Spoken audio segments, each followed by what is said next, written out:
On today's show, when I caught my yellowfin tuna, I was using one of these, what's called an acid wrapped or a spiral wrapped rod.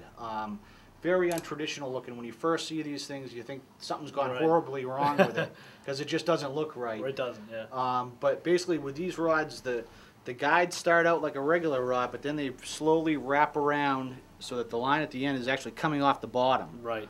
And these particular rods made by a small company called Local Hooker Rods.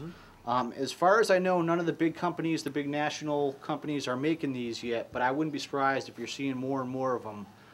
It definitely had a real nice feel to it when I was fighting that fish. And just give us a little rundown on what's the benefit of using a rod that has the guides spiral around the blank like this. Right. Well, like you said, it's made by a small company, and it's important to get this just right. If you if you don't get it just right, it won't work. And so that's why like Local Hooker is doing it. But the whole point of this is to balance the load on you evenly.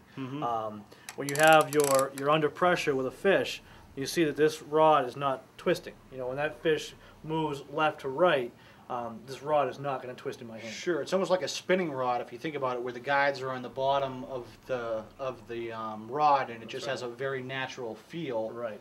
I have an older, more traditional rod here. So you can see here with this, traditional reel, you get the guides are on the top, and the reel is also on the top. Kind of what happens is, when you have this thing under load, it becomes a little bit top heavy, and if you take your hand off the reel, it's just going to want to.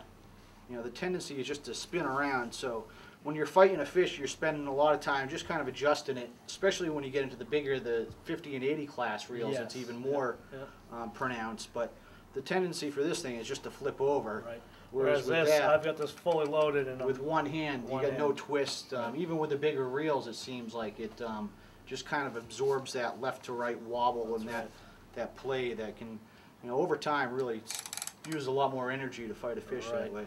To it.